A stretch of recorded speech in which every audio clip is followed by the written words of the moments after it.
E aí, gente, como é que vocês estão? Tudo bem com vocês? Tudo certinho?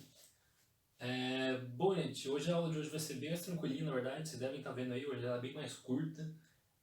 Vai ser bom porque essa é a nossa última aula antes das férias. Vocês vão ter 2 semaninhas de férias, então vai ser bom a gente termina o conteúdo de história do Brasil antes das férias com um jeito mais light. E bom, o que a gente vai falar sobre o que a gente vai falar hoje? A gente vai falar sobre a República das Espadas. A República das Espadas são os dois primeiros presidentes do Brasil pós-monarquia. Os dois são militares, por isso que eles são chamados de espada, para remeter à ideia de militar. O primeiro deles é o Deodoro da Fonseca, que a gente terminou a aula falando sobre ele, a aula passada. E, por último, Floriano Peixoto. A aula de hoje é só sobre isso, bem mais de boinha, que nem eu falei. E vamos lá.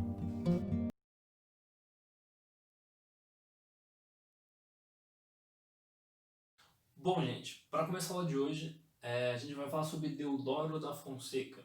Eu comentei para vocês, o Deodoro da Fonseca foi o cara que eu terminei a última aula, ele foi o líder do golpe de 15 de novembro. Ele foi o cara que liderou o movimento político para acabar com a monarquia e para implantar o republicanismo no Brasil, implantar a República Brasileira. Bom, a primeira coisa que eu tenho que falar para vocês em relação ao Deodoro da Fonseca é que inicialmente foi feito um governo provisório. Eu comentei para vocês, a Constituição agora de 1824, que a gente viu lá no que o Dom Pedro I, a do Dom Pedro I otorgou, ela não tinha mais valor, porque o Brasil agora não era mais uma monarquia, então ter uma Constituição que regulamentava as regras da monarquia não fazia mais sentido. Então, enquanto não tinha uma Constituição, montou-se um governo provisório onde o Dom da Fonseca era o presidente, até que a Constituição fosse feita e tudo fosse regulamentado bonitinho. Bom, a primeira coisa que eu tenho que falar é isso aqui, em relação aos atritos que ele teve com as oligarquias. Quando a gente olha para o governo do Dom da Fonseca, é importante ter em mente o caráter militar dele. Ele era um cara que ele foi um dos heróis da Guerra do Paraguai, um dos oficiais que se destacou muito, que depois do fim da Guerra do Paraguai ele voltou fortalecido. Só é importante ter na mente que ele, antes de virar o primeiro presidente do Brasil, ele também foi um militar durante muitos anos. Então o tipo de liderança dele era extremamente autoritária. Ele era um cara que não sabia dialogar. Para você fazer parte da política, você tem que saber dialogar, fazer uma barganha política, conseguir ter um espaço onde você concede e recebe. Como ele era um cara militar, ele não tinha esse espírito de diálogo. Então, o governo inteiro é marcado por um atrito o tempo inteiro com o Congresso, com o Senado, com todos os deputados, com toda a oligarquia cafeira que fazia parte do Brasil. Por causa desse caráter bem rígido e autoritário que ele tinha, sabe? Isso é importante. Outra coisa, crise no país. Logo começou o governo, ele estava numa intensa crise. Mas que crise é essa? Essa crise, na verdade, é a mesma crise da aula passada. Eu comentei para vocês, depois da Guerra do Paraguai, o Brasil fez muitos empréstimos.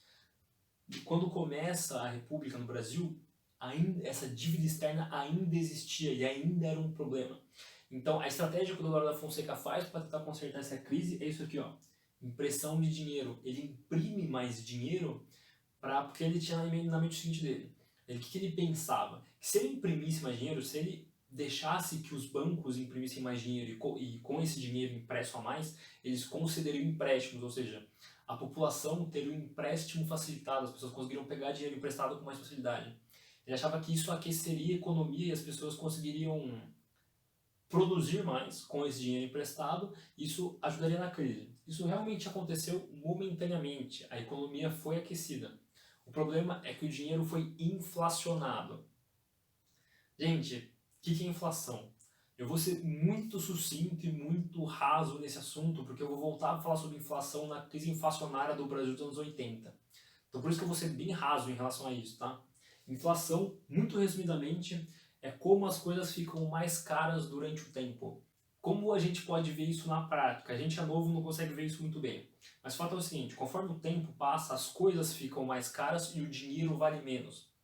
Olha qualquer filme de Velho Oeste americano, qualquer filme. O cara, sei lá, ele compra um revólver por $20.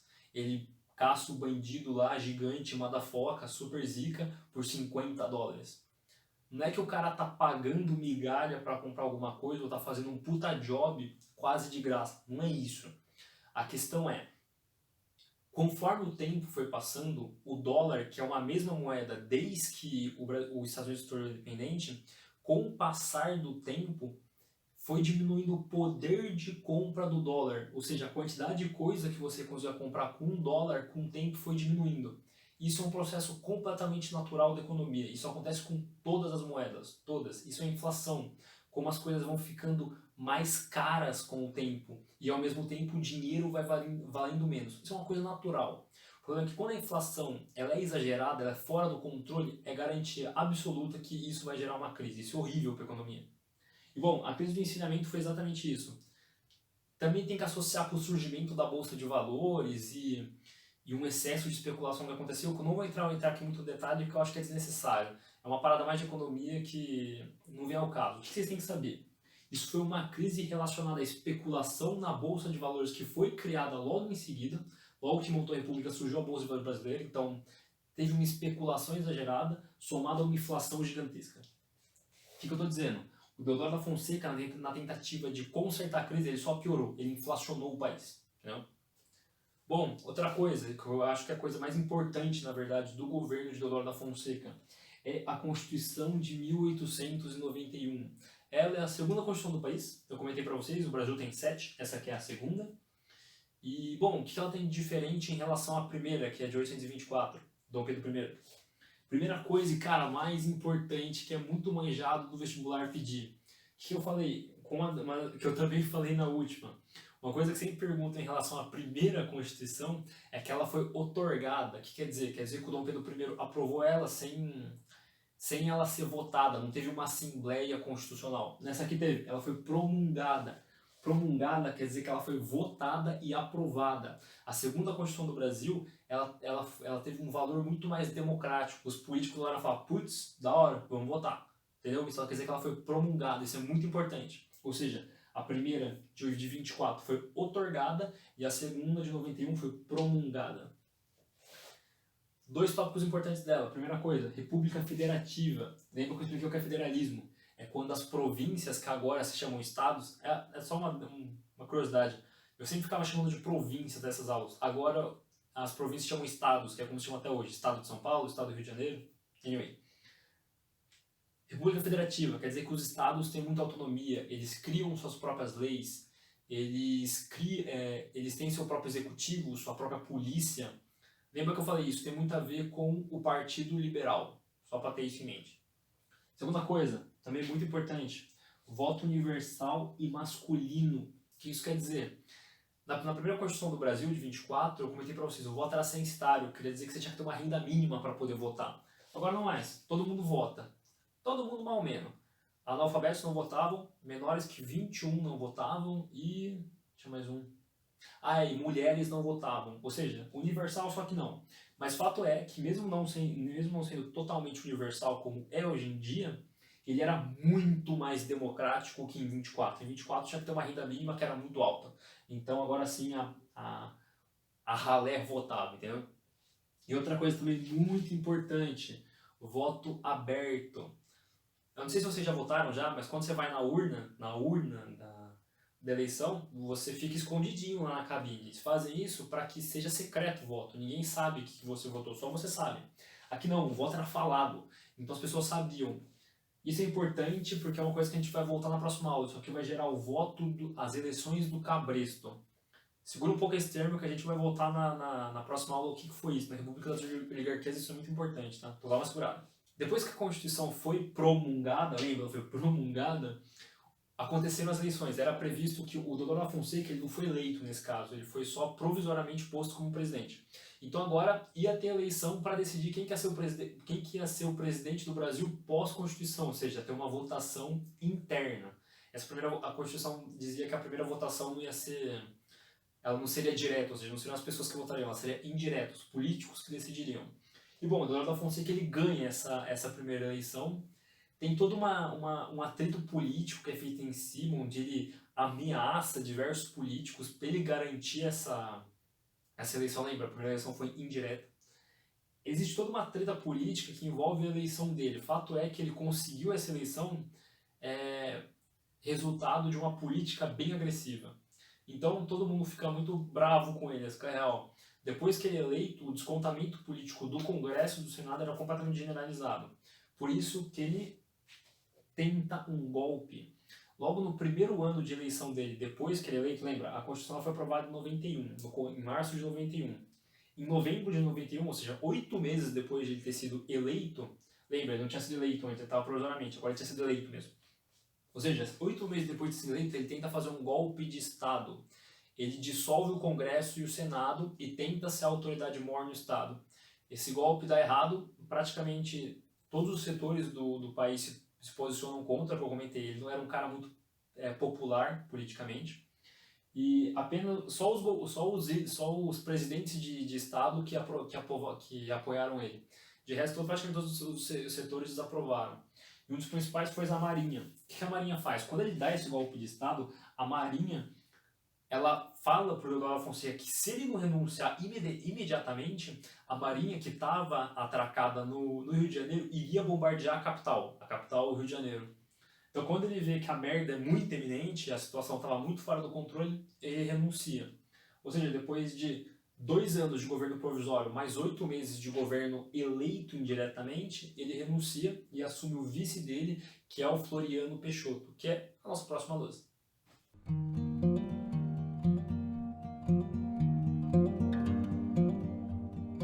E bom, gente, antes de falar de Floriano Peixoto, na real tem que fazer uma correção. Eu peço desculpa, gente, eu errei um negócio na última aula, na aula da semana retrasada, que eu falei sobre, foi a aula 12. Eu escrevi no quadro que a Lei Áurea ela foi aprovada em 1886. Tá errado, perdão, ela foi aprovada em 1888. Eu não sei se eu falei errado no vídeo. Eu sei que na lousa eu tenho certeza que estava errado, que eu dei uma conferida lá. Peço perdão pelo vacilo, gente. Obrigado quem me corrigiu, de verdade. Tem que ter em mente, gente, a Lei Áurea ela foi aprovada 1 ano antes do golpe de 15 de novembro, ou seja, a Lei Áurea ela tem direta relação com o fim da monarquia, ou seja, elas são pertinhas, elas são 1 ano antes. Isso tem que ter em mente. Estava errado na lousa, gente, eu peço desculpa, tá bom?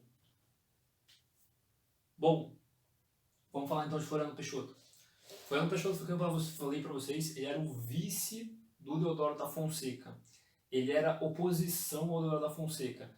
Eu sei que é esquisito um vice ser oposição ao presidente, mas nessa época a eleição de presidente e vice não ela era em chapas, mas você podia eleger presidente e vice de chapas diferentes. É esquisito, eu sei. Mas o fato é o seguinte, quando o Deodoro da Fonseca ele deu o golpe de Estado e fracassou, ele teve que renunciar, quem assumiu no lugar dele, que era um vice, era a oposição. Então, a princípio, todo mundo apoiou, todo mundo achou top, porque era a oposição que assumiu o lugar do Deodoro da Fonseca. Mas bom, quando a gente fala de Floriano Peixoto, sobre o que a gente tem que falar? Primeira coisa, ele tentou combater a inflação. Não comentei para vocês que o Deodoro da Fonseca inflacionou a moeda, a moeda do Brasil? Então ele tentou inflacionar, ele fez vários jeitos. Mas várias medidas que ele tomou, algumas delas para tentar conter essa desvalorização da moeda, foram coisas que foram muito populares, a galera curtiu. Alguma delas foi assim, ele fixou preço de aluguel para o operário, ou seja, lembra, as coisas ficam mais caras, ou seja, os aluguéis vão subindo muito rápido com o tempo, então ele tentou segurar. Ele também segurou o preço da carne, ele fez várias medidas que não deixavam que a inflação avançasse muito rápido. Isso fez com que ele ficasse popular, as pessoas gostavam dele. Ele também foi responsável por desmanchar vários cortiços e tudo mais. Então, várias medidas que ele fez fizeram com que as pessoas ganhassem dele. Ele foi um dos poucos, ele foi um dos primeiros presidentes que a grande massa, realmente aprovava o governo dele.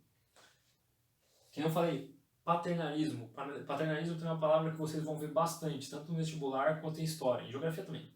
Paternalismo, ela vem da palavra pater, que quer dizer pai no latim. Ela é um jeito de lidar com a população que você lida como um pai. Ou seja, ele está sempre cuidando. Eu não falei que ele estava sempre abaixando o preço da comida, abaixando o preço dos aluguéis, desmanchando o cortiço. Ou seja, ele ficava assim, o tempo inteiro com essa postura de cuidar da população. É um paternalismo. A gente vai falar sobre isso também bem mais pra frente. A gente vai voltar nesse tópico. E bom, qual que é a grande treta do Floriano Peixoto? Essa aqui, ó. Ele supostamente ele deveria assumir, mas ele supostamente não deveria ficar no governo tanto tempo. Vocês olharem aqui, ó, ele fica no governo durante 4 anos, de 91 a 94. Ou seja, ele terminou o mandato do Deodoro da Fonseca. Ele completou os 4 anos de presidência. Porque lembra, depois que ele foi eleito pós-constituição, o mandato dele meio que zerou. Só que a Constituição, que tinha acabado de ser aprovada, ela dizia que se um vice-presidente assumisse a presidente por qualquer motivo que fosse, ele assumisse a presidência antes dos 2 primeiros anos de mandato, ele virava o presidente do Brasil, só que a responsabilidade dele era convocar novas eleições, não era terminar o mandato. Ele terminaria se ele assumisse a presidência depois de 2 anos de mandato. Ou seja, ele só terminaria se já tivesse passado metade do mandato. Não era o caso, ele estava no primeiro ano ainda. Ou seja, ele não cumpriu a Constituição explicitamente. Mais ou menos, quando eu estava pesquisando sobre a aula, existem alguns historiadores que defendem o contrário, que existem margens na Constituição que dizem que isso aqui que a posição dele de terminar o mandato foi condizente com a Constituição. Ou seja, parte dos historiadores julgam o governo dele como ilegítimo, outros julgam como legítimo, vai depender, mas a maior parte julga como ilegítimo. Beleza. Os 2 principais eventos do governo de Floriano Peixoto. Primeira coisa, Revolução Federalista do Rio Grande do Sul. Lembra, federalismo, aquela galera que quer autonomia dos estados, entre províncias. O PL, que era o Partido Liberal do Rio Grande do Sul, que a galera era chamada de Maragatos, ela entra em um combate armado, um conflito militar contra o PRR, que é o Partido Republicano Rio-Grandense. Resumindo bastante esse conflito, eles entram em atrito exatamente por essa relação entre os PLs, eles apoiavam Floriano Peixoto, ou seja, eles queriam uma maior centralização do Estado, porque o Floriano Peixoto era um cara muito centralizador, ele teve uma tendência de diminuir a autonomia dos estados, ou seja, o PL apoiava isso, uma centralização, enquanto o PRR, que era um partido republicano, ele tinha mais ele era muito mais perto do federalismo, onde o Estado tinha que ter autonomia. Várias tretas, vários conflitos. O fato é que no final o governo central acaba apoiando o PL e tanto o PL somado ao Floriano Peixoto oprime o PRR. Esse conflito demorou bastante, se você parar, 2 anos. Ele termina até depois do governo. Foi uma das tretas. O Floriano Peixoto ele não conseguiu acabar com essa treta em governo. Só o próximo presidente, que é o Prudente de Moraes, próxima aula, ele acaba com esse conflito. Beleza. Segunda coisa, que na verdade é um dos eventos já bem no final do governo do Floriano Peixoto, que também mostra um pouco sobre a relação dele como presidente do Brasil. Mas bom, o que foi a Revolta da Armada? A Revolta da Armada é o segundo evento muito importante que aconteceu no governo do Floriano Peixoto, que ele foi outro conflito militar que rolou dentro do território brasileiro. Eu comentei para vocês, a galera que era ligado com o federalismo no Brasil era uma oposição intrínseca ao Floriano Peixoto, porque ele era um cara centralizador. E além disso, eu não cheguei a comentar isso para vocês, mas dentro do exército brasileiro existe uma treta. Tanto a artilharia como o exército brasileiro, esses 2 grupos, eles tinham uma disputa política com a Marinha. A Marinha, desde antes da Guerra do Paraguai, ela já era um setor que era muito próximo da monarquia. Então, quando o exército derruba a monarquia, a Marinha por si só já automaticamente virou uma oposição política, porque eles eram monarquistas, eles estavam afastados do exército. Então, tanto do Deodoro da Fonseca como do Floriano Peixoto, a Marinha era já uma oposição a esse regime. Tanto que o que faz o Floriano Peixoto, perdão, o que faz o Deodoro da Fonseca renunciar é quando a Marinha aponta os canhões para o Rio de Janeiro. E bom, a Marinha ela faz a mesma estratégia que o Floriano Peixoto, na verdade. Eu comentei para vocês, alegando que o governo dele era inconstitucional, eles exigem que o Floriano Peixoto renuncie. Não só eles, na verdade, vários setores da oposição apoiam essa força de renúncia. Então o que eles fazem? A Marinha ocupa a Baía de Guanabara, lá no Rio de Janeiro, e aponta os canhões para a capital. Só que, diferente do Deodoro da Fonseca, o Floriano Peixoto está cagando e revida. Ele consegue reprimir a revolta. Existe toda uma treta onde ele adquire outros navios, porque agora ele estava sem navio, né? Que a Marinha tretou com ele, então ele adquire outros navios, ele resgata uma parte da Marinha que ainda estava fiel. É bem interessante, eu recomendo que vocês leiam mais a fundo esse conflito da história do Brasil, é legal. Bom, o fato é o seguinte, ele consegue reprimir a revolta, ele contorna os navios que estavam posicionados na Baía de Guanabara e reprime essa revolta. Uma coisa interessante que às vezes o vestibular costuma pesar é que depois do conflito ele executa todos os prisioneiros de guerra. O Eduardo Afonso, eu comentei pra vocês, por mais que ele fosse um cara popular, tivesse mídias popular, ele era um cara muito rígido, ele era um cara muito intenso, e um cara muito autoritário. Por isso que ele era conhecido como Marechal de Ferro. Ele não dava, ele era um cara muito inciso. Tanto que uma das coisas que marcou é exatamente que ele executa todos os prisioneiros de guerra. E bom, depois disso o governo do Fernando Peixoto acaba, dá os 4 anos, então ele acaba. E que nem eu comentei pra vocês. E bom, depois disso o governo do Fernando Peixoto acaba, dá os 4 anos de governo, acaba, e tem mais uma vez agora eleições, e agora vão ter as primeiras eleições diretas. Eu comentei para você, o Fernando Peixoto assumiu o lugar do Deodoro da Fonseca, que foi eleito indiretamente, ou seja, nenhum dos dois foi eleito pela população. Agora sim ocorreriam eleições que quem escolheria o presidente do Brasil seria votado diretamente, ou seja, seria a própria população. Ou seja, depois das férias a gente vai ver sobre o primeiro presidente eleito do Brasil, o primeiro presidente eleito diretamente. Bom, gente, a aula de hoje é basicamente isso. Comentei pra vocês, ela é bem mais curtinha que as outras, que é menos coisa pra falar. E bom, o que eu queria falar agora para terminar a aula, a gente desejar para vocês umas ótimas férias. Eu imagino que vocês estejam bem cansados, a quarentena está sendo embaçada para todo mundo, mas vai ser bom. Aproveitem esses 15 dias para descansar, que eu tenho certeza que se todo mundo dar um 10, a gente vai voltar bem mais renovado. Eu tenho certeza que vocês vão aproveitar bastante e vão curtir bastante esse descanso. E bom, fiquem bem, fiquem em casa se vocês podem, lavem as mãos, é muito importante e eu espero que vocês aproveitem bastante essas férias. Eu também vou aproveitar bastante. É isso, gente. Boa noite pra vocês.